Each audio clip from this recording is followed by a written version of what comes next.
Vamos acertar uma questão que nós vamos falar hoje aqui. E o nosso tema da aula de hoje é a microscopia eletrônica varredura, a química dos combustíveis e dos explosivos, né? Então nós vamos tratar de um assunto extremamente importante dentro da criminalística. Eu vou conceituar para você, vou contextualizar para vocês uma área da ciência forense muito importante chamada balística, a balística forense, né? Que está diretamente relacionada com a microscopia eletrônica varredura, certo? A balística é uma ciência que lida com os fenômenos envolvendo disparo da arma de fogo, certo? A balística forense. Esses fenômenos, eles são extremamente importantes dentro de um contexto criminal. E a balística, ela é dividida em três partes, vamos dizer assim. A balística interna, que são os fenômenos que ocorrem do projétil da arma de fogo e do cartucho, né, da munição dentro da arma. Existem fenômenos muito importantes que acontecem ali. A balística externa, que é quando esse projétil viaja, né, da arma de fogo, né, até o alvo. E a balística terminal, que são os fenômenos que ocorrem quando esse projétil entra em contato com seu alvo, certo? Que, se for um ser humano, vai ser alvo de estudo da medicina legal, certo? Temos então aqui os conceitos dessas três áreas da balística que são importantes para o nosso estudo de hoje. E em que momento ocorre o resíduo de disparo da arma de fogo? Justamente no momento em que o suspeito, né, de ter atirado, porque até então é um suspeito, eu não tenho certeza se a pessoa atirou ou não. No momento em que ele dispara o projétil. E esse momento aqui é um momento muito importante, onde o perito, principalmente o perito de local, juntamente com o perito médico, devem trabalhar juntos para confrontar uma das provas mais importantes que são encontradas em locais de crime, que são os cartuchos de arma de fogo, né, e projéteis de arma de fogo. Os projéteis, quando acontece o homicídio, vai acabar sendo, muitas vezes, quando ele não faz a transfixação, ele fica retido no corpo da vítima, e esse vai ser, então, pesquisado, né, encontrado pelo médico legista. Então, posto isso, vamos continuar abordando aqui. Tem uma imagem que não vai sair essa imagem. Essa imagem aí é de também não saiu aí no papel, mas tudo bem. Aqui a imagem é uma imagem onde você tem o mecanismo de disparo da arma de fogo. Somente isso. É um revólver. É uma imagem flash daquele site Como as Coisas Funcionam. Excelente imagem. Você pode colocar como as coisas funcionam lá. A arma de fogo tem uma animação onde mostra o disparo, né, de um revólver. O mecanismo, as molas de acionamento, o gatilho, o cão, o impacto do cão no cartucho e o disparo da arma de fogo. Mas a gente vai ver detalhadamente. Aqui nós temos uma imagem de um cartucho, uma munição, certo? E muita gente, normal, quem não é da área, é comum a pessoa chamar isso aqui uma bala, né? De fato, não existe esse termo na área da criminalística, nós temos aqui uma munição, certo? O que é importante você entender é que no local, o perito, ele vai buscar essas provas, esses vestígios, né? O projétil, que muitas vezes podem estar fixado em algum anteparo ou atingir o corpo da vítima. Então pode ser objeto, por exemplo, de estudo do ML. E os estojos os estojos, que por sua vez, quando a arma favorecer, por exemplo, uma pistola, tem mais facilidade de você encontrar estojos se por acaso for utilizado pistola, porque a pistola ejeta o estojo, enquanto o revólver ele reserva, ele mantém ali dentro do tambor, né? Evidentemente, se a pessoa fizer mais do que 6, 7, 8 disparos, ela tende a trocar aquela munição e deixar no local os estojos. Tanto o estojo quanto o projétil serão alvo de estudos da balística, certo? Para fazer a microcomparação. Mas o que eu quero que vocês enxerguem hoje está aqui. Esses dois itens aqui será alvo de estudo da microscopia eletrônica de varredura, mais especificamente a espoleta, certo? Esses dois são. Então nós temos aqui aquilo que nós chamamos de projétil, que é uma massa de geralmente uma liga de chumbo com antimônio, chumbo com cobre, né, que será projetada da arma de fogo. Nós temos aqui aquilo que nós chamamos de propelente ou pólvora, certo? Em si, essa pólvora, esse propelente pode ser de base simples, você vai saber o que é isso mais à frente, quando nós falarmos sobre explosivo de base dupla, pode ter um ou dois tipos de material aqui propelente. E aqui, bem na base onde esse cartucho recebe impacto do cão, o cão é aquela parte do revólver que entra em contato, que dá uma martelada, vamos dizer assim, bem nessa pontinha aqui, bem nesse meio, nessa partezinha aqui, que é a espoleta. Porque ali na espoleta tem uma mistura daquilo que nós chamamos de iniciador. Iniciador são compostos químicos extremamente instáveis que entram geram uma pequena explosão, uma faísca, apenas com choque mecânico.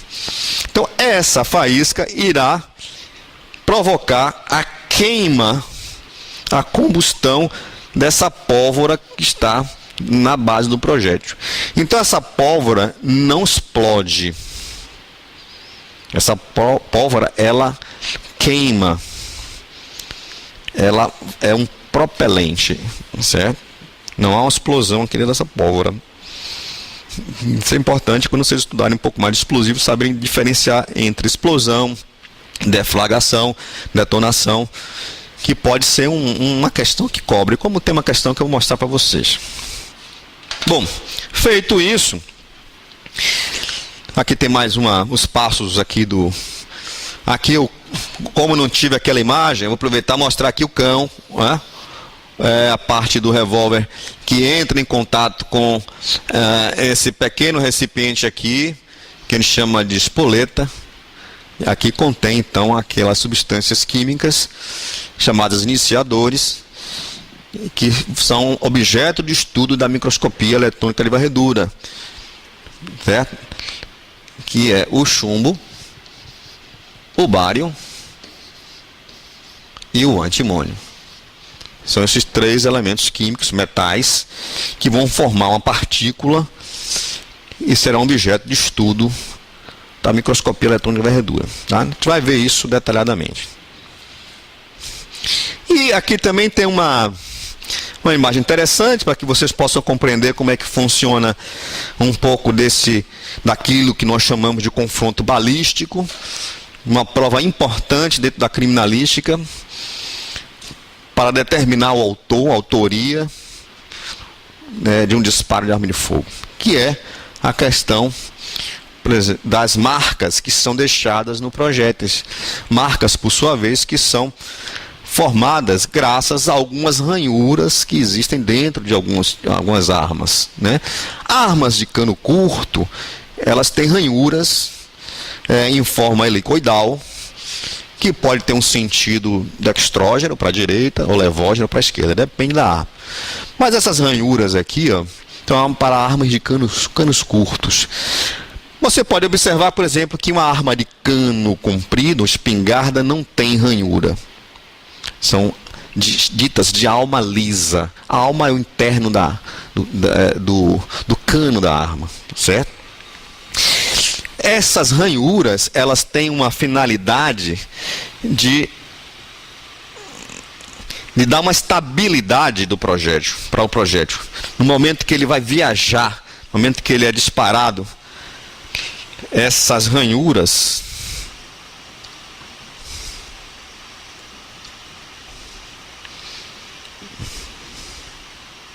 ela tem a finalidade de dar uma estabilidade, de forma que o projétil ele vai viajar com mais estabilidade. Sem essas ranhuras, ele teria um movimento aleatório e perderia a trajetória dele, certo? Tem uma finalidade. E por que nas de cano liso não existe, então, essa preocupação? Porque o cano é mais comprido. Então, armas de cano comprido não necessitam dessas ranhuras, porque eles vão ter, assim, o cano já vai ser suficiente para dar um direcionamento no disparo desse projétil, certo? Nada impede o estudo de confronto balístico, seja na arma de ranhura ou seja na arma lisa. Em ambos os casos, deixarão marcas características no projétil de arma de fogo, certo? Como eu mostrei para vocês, uma das provas mais importantes que são coletadas no local são o estojo. Aqui não é o projétil, aqui é o estojo. Aquele estojo que fica depois do disparo. E na sua maioria das vezes, o projétil em si, que foi geralmente retirado do corpo da vítima, certo? Quando o projétil não transfixou, né? Se ele ficou retido no corpo da vítima, né? Há casos em que o projétil perfura, entra e sai. O médico legista vai ver o orifício de entrada, o orifício de saída, que são característicos, né? E olha que a engenhosidade do ser humano no sentido de procurar desenvolver uma arma letal, um projétil que ele tem assim os orifícios, assim você vai ter na ponta desse projétil tem um orifício e tem algumas ranhuras. Tá vendo? Todos eles aqui tem um orifício, uma cavidade e tem algumas ranhuras, né? Ou esse aqui só tem orifício. Esse tipo de projeto é um projeto extremamente letal, né? É proibido o uso dele, assim, é letal porque ele abre como se fosse um guarda-chuva, né? Propositadamente, no sentido de causar uma lesão de maior gravidade na vítima. Então eles se deformam de uma forma bastante amorfa, né? E isso causa uma agressão maior na hora momento que ele atinge o alvo, certo? É um tipo de projétil.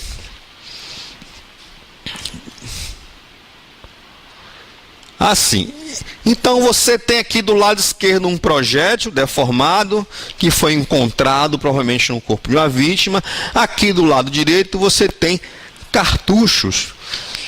Um cartucho, o fundo do cartucho, justamente ali onde foi impactado o canhão ou o cão do revólver, né? O cartucho geralmente foi encontrado pelo perito criminal no local de crime. O projétil geralmente encontrado pelo médico legista. A deformação do projétil não impede de forma nenhuma fazer o exame de microcomparação, certo?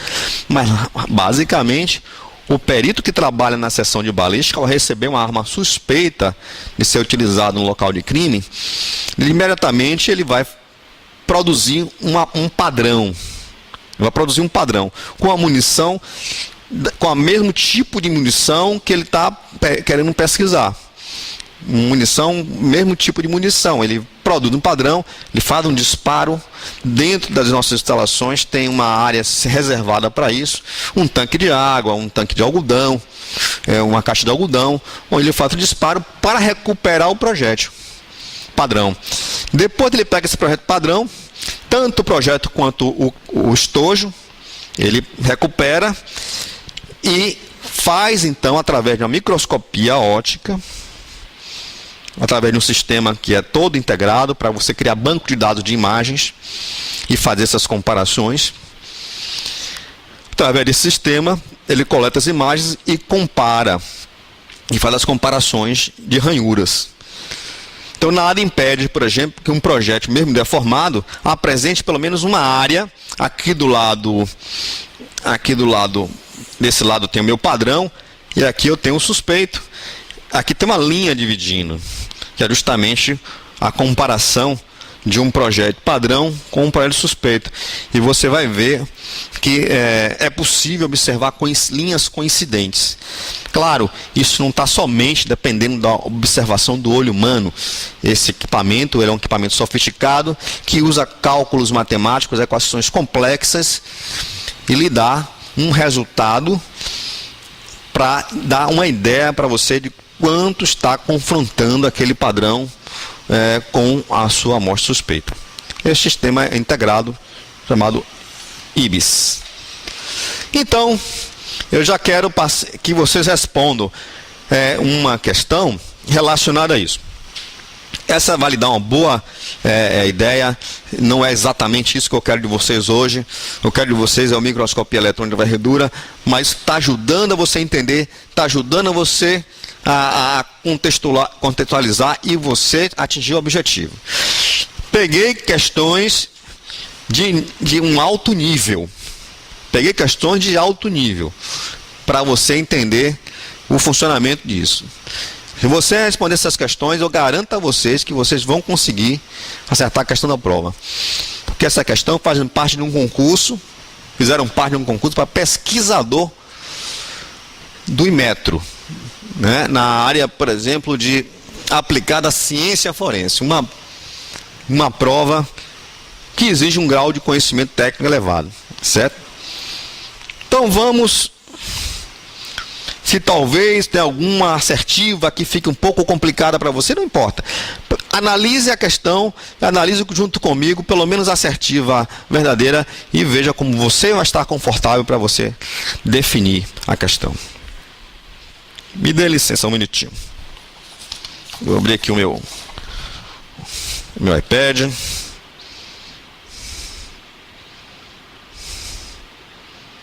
E vou acompanhar com vocês aqui também, tá? Beleza. Então, pessoal, nessa questão, o que é que eu peço aqui? Na balística forense, o uso de técnicas de microscópicas, né, e de microcomparação são muito comuns. A esse respeito, assinale a alternativa correta. Vamos ver, por exemplo, a letra A. O exame por microcomparação realizado nos projéteis é o menos indicado, visto que o estojo e o cano da arma deixam evidências próprias que se confundem, dificultando a análise de comparação. É justamente tudo ao contrário que eu falei aqui, né? Que é justamente recomendável, porque essas marcas são características. Essa resposta está errada. A letra B justamente vai falar agora das estrias. As estrias ou microestrias convergentes presentes no projétil padrão, que é aquele projeto que o perito produz em suas instalações, e no projeto questionado, que é aquele que foi coletado, né, no local do crime, são observadas mesmo quando o projeto questionado tem sofrido alguma danificação, desde que partes intactas desse projétil estejam hábeis para o confronto balístico. Por isso que eu botei aquela imagem de um projétil deformado e mostrei para vocês que mesmo após deformação, mesmo assim é possível fazer a microcomparação balística. Então essa questão está totalmente certa. Ok? Essa é a questão. Alguma dúvida?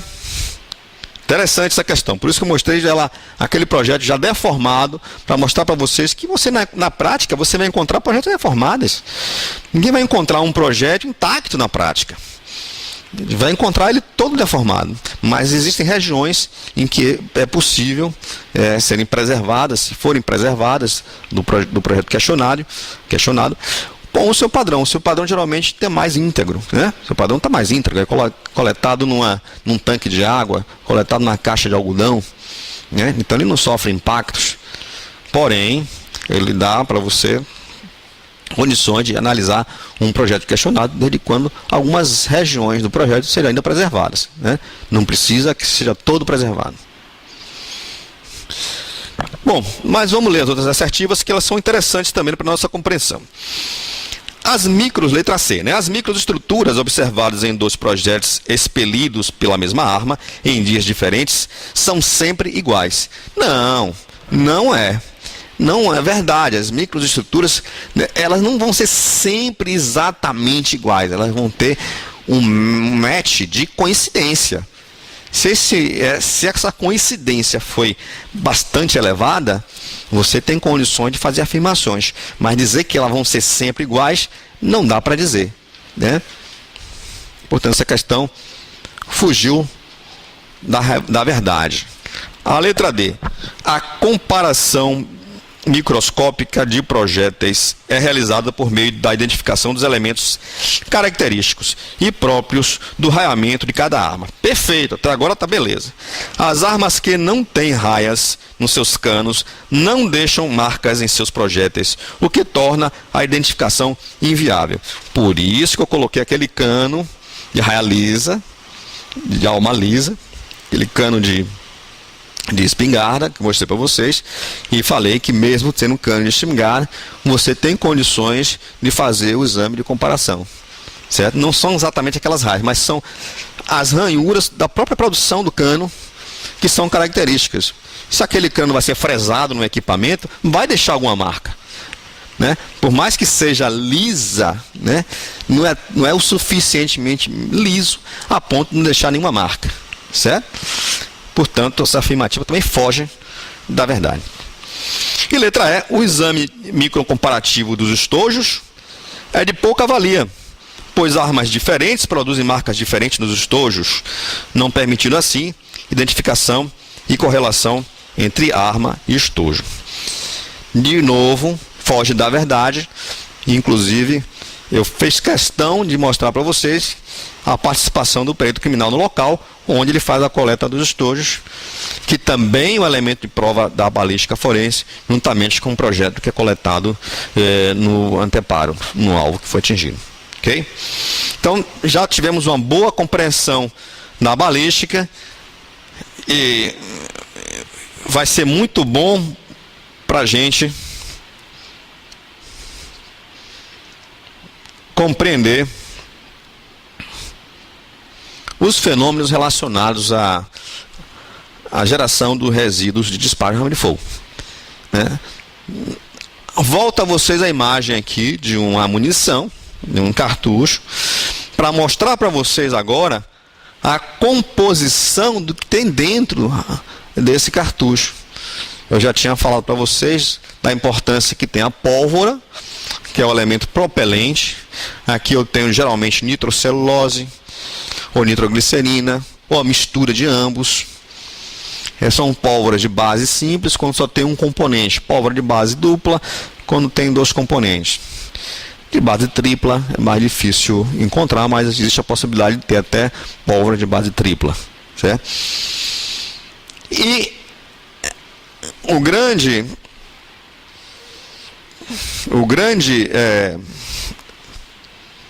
ponto da microscopia eletrônica de varredura, que é a existência desses 3 elementos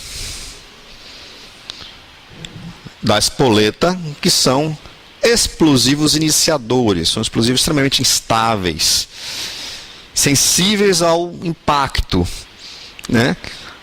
O impacto, então, do cão da arma de fogo provoca a geração de uma faísca. Essa faísca vai, então, provocar a queima da pólvora contida no cartucho.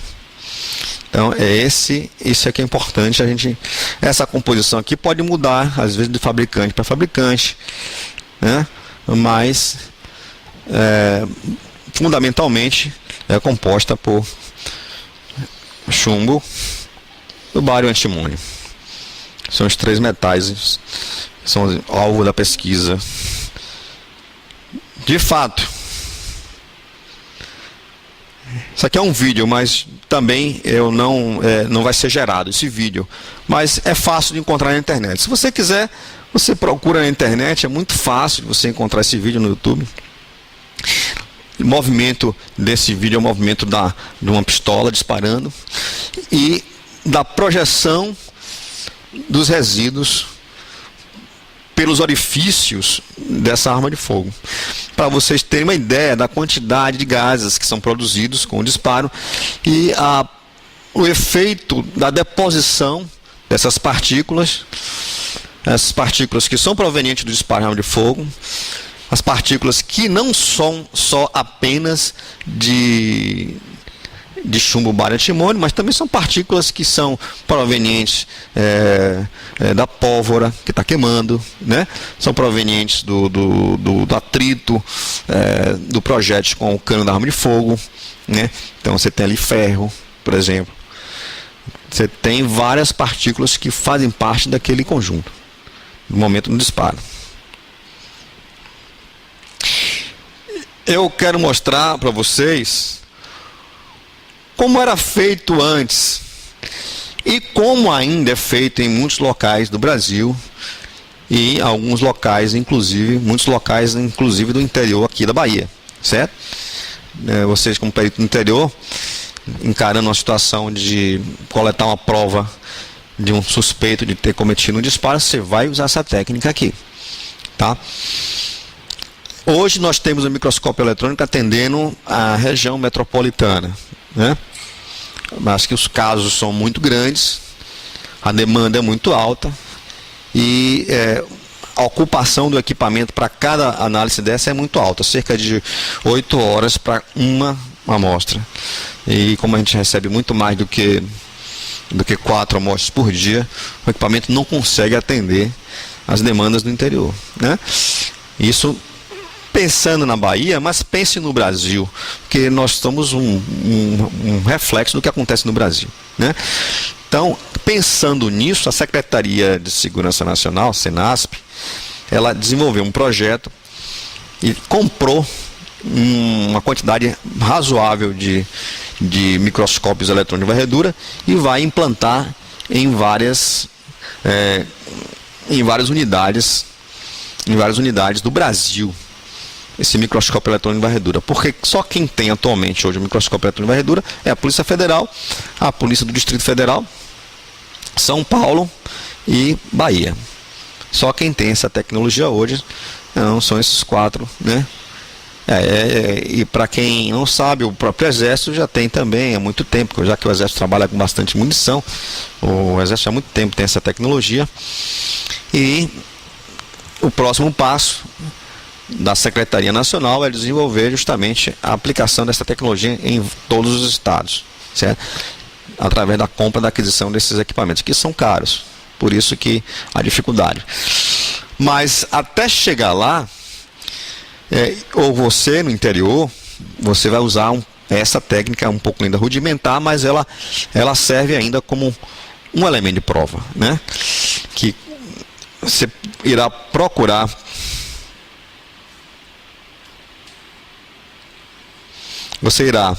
no caso, fazer uma coleta, um suspeito, né? Importante, quanto mais rápido fazer essa coleta é melhor, não deixar passar, né, muito tempo. Vai usar uma coisa muito simples, mas prática, esparadrapo. Usar esparadrapo na mão do suspeito, uma tira de esparadrapo.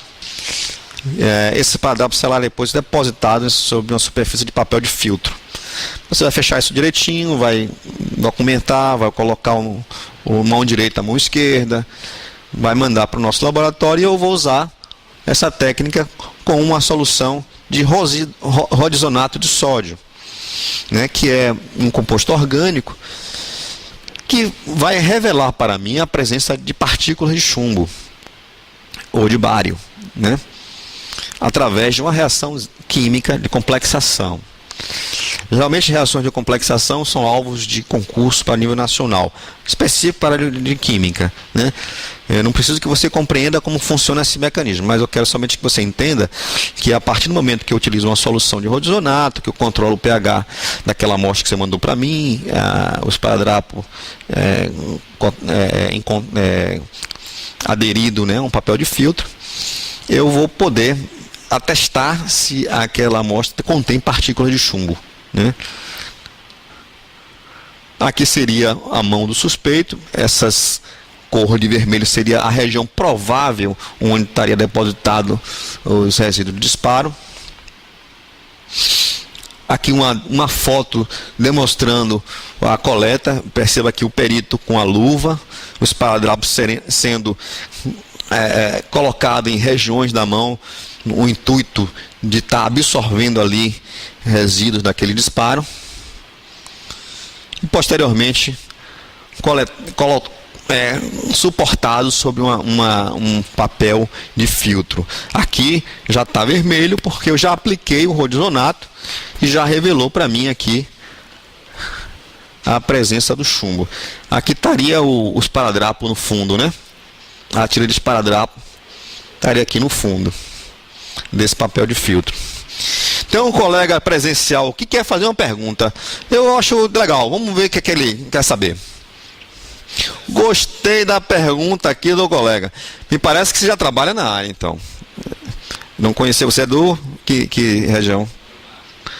Temos aqui um colega já perito técnico, não é isso? De Brumado.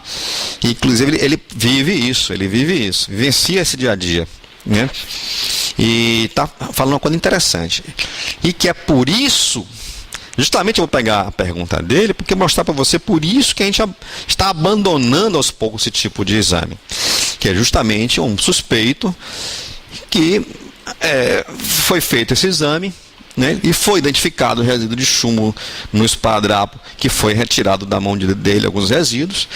Só que ele alegou que aquilo na verdade se tratava de uma contaminação, porque ele estava mexendo com outra coisa. No caso, ele estava trocando o pneu de um carro e ali a pastilha do freio pode expelir partículas de chumbo, né? Eu não sei se ele já sabia dessa história, talvez ele já estivesse atento, né?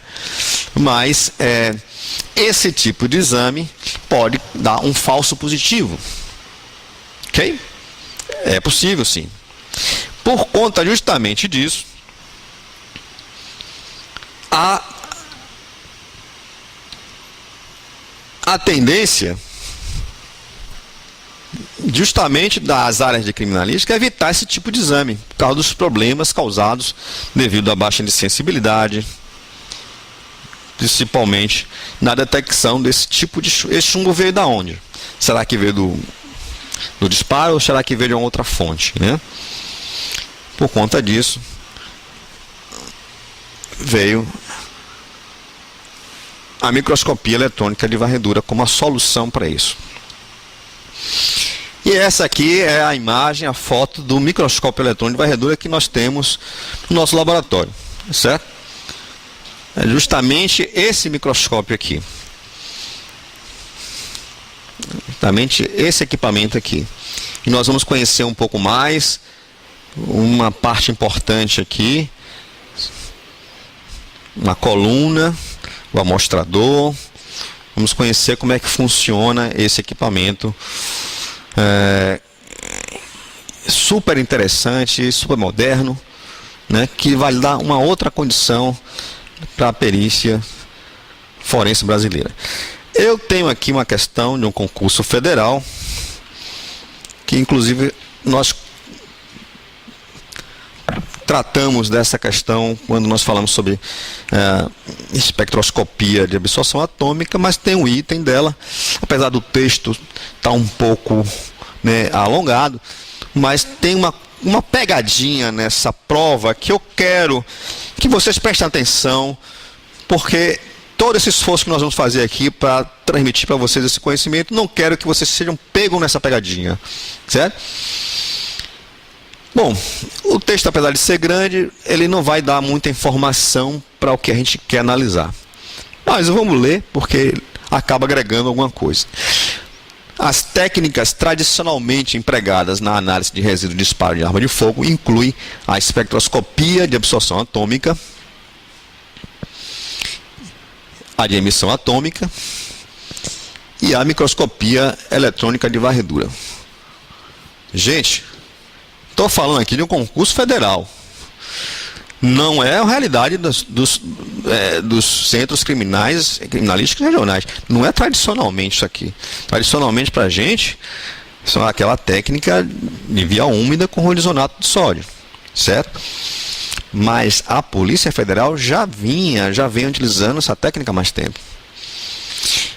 E também comentei com vocês, na aula de espectroscopia, que quando se quer analisar metais, eu poderia usar uma técnica que é de absorção atômica, espectroscopia de absorção atômica. Dei o exemplo tem aquele exemplo da questão do cabelo, né? Chumbo no cabelo, na questão do concurso, né?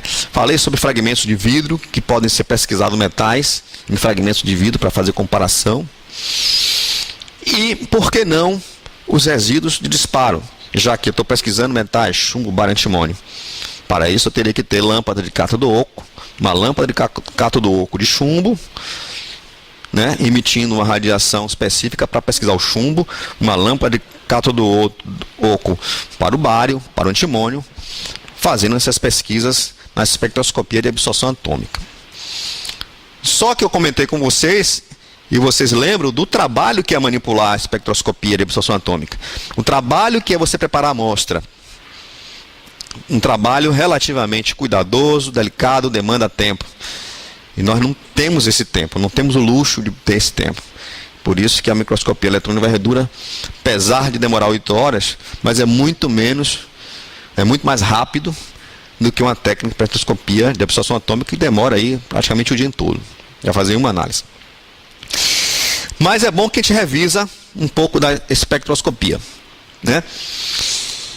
Eu não vou nem falar dessa outra técnica de voltametria que nem sequer foi cobrado da gente.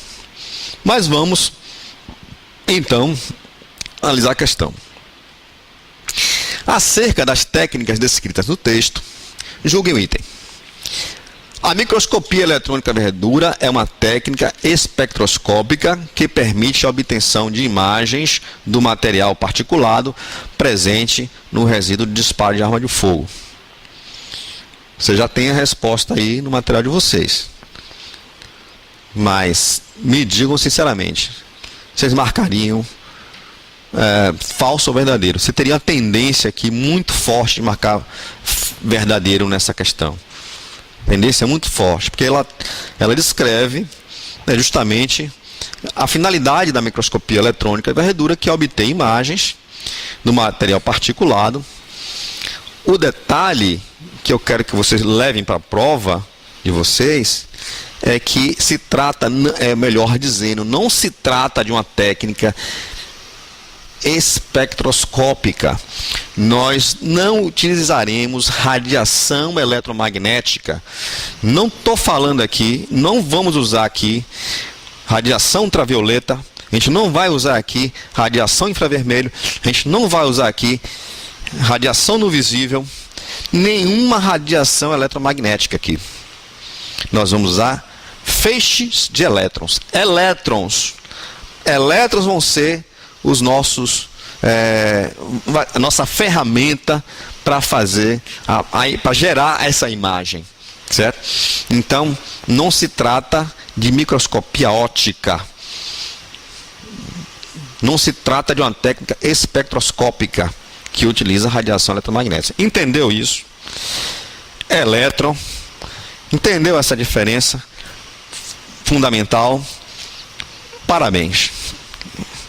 Se cair uma questão dessa, poucos irão acertar.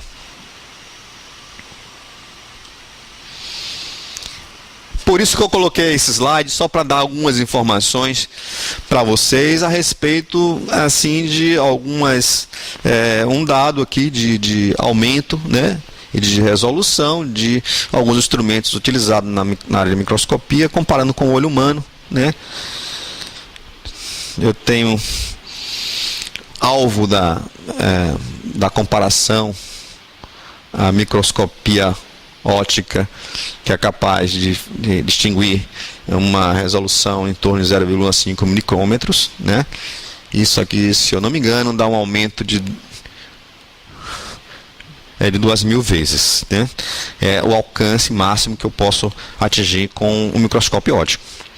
Quando nós trabalhamos com microscopia eletrônica de varredura, a resolução diminui bastante o comprimento dessa resolução. Nós trabalhamos com nanômetros, né?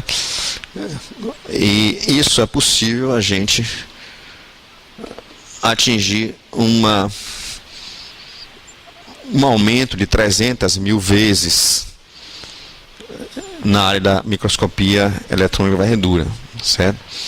Quando você trabalha com microscopia eletrônica de transmissão, que é uma técnica muito utilizada principalmente na área da ciências biológicas para pesquisa de células, né, bactérias, etc., você já consegue um aumento de até 1 milhão